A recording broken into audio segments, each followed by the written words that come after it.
झारखंड बनने के 25 साल के बाद आदिवासियों की वर्षों पुरानी मांग पेशा नियमावली को कैबिनेट से मंजूरी मिल चुकी है। आदिवासी समाज में जश्न का माहौल है। कुछ लोग तो इसे मुख्यमंत्री का मास्टर स्ट्रोक भी कह रहे हैं। पेशा नियमावली पास होने से आदिवासियों को लग रहा है कि अब उनके जल जंगल जमीन की रक्षा होगी। जमीन अधिग्रहण के लिए अब सरकारों को ग्राम सभा की मंजूरी लेना अनिवार्य होगा। फर्जी ग्राम सभा से बचा जा सकता है। साथ ही अब आदिवासियों को ऐसा भी लग रहा है कि पेशा आने से झारखंड के जंगलों को अडानी जैसी बड़ी कंपनी से बचा लेंगे।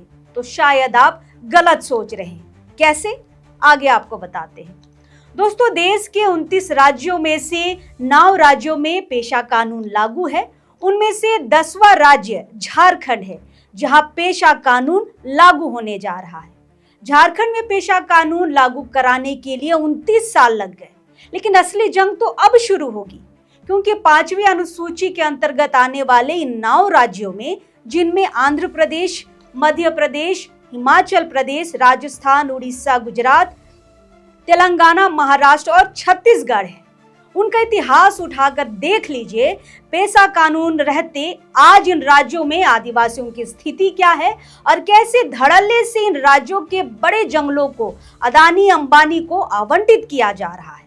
आदिवासियों को विस्थापित किया जा रहा है और पर्यावरण का विनाश किया जा रहा है। चलिए इसे थोड़ा और विस्तार से समझते हैं।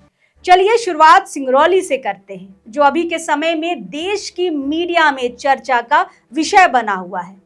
सिंगरौली पेशा कानून के अंतर्गत आने वाले राज्य मध्य प्रदेश का वह जिला है जहां सिंगरौली कोयला ब्लॉक के लिए अडानी को 2672 हेक्टेयर जमीन आवंटित हुआ।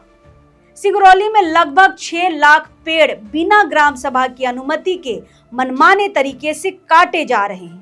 हजारों की संख्या में पुलिस बल तैनात करके वहां लंबे समय से रहने वाले आदिवासियों को बिना किसी राहत और पुनर्वास का पालन किए विस्थापित किया जा रहा है।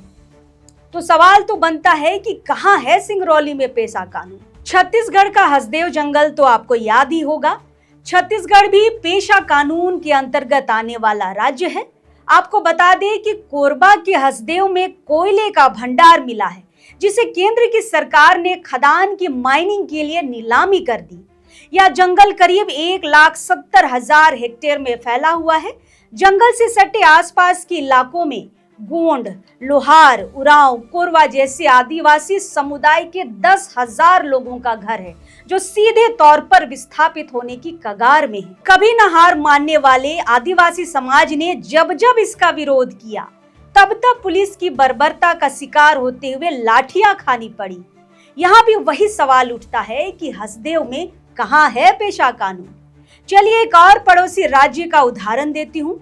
पेशा कानून के अंतर्गत आने वाले राज्यों में से एक उड़ीसा भी है, जहाँ वेदांता बॉक्साइट खनन को लेकर आदिवासी समाज द्वारा बृहद विरोध किया गया।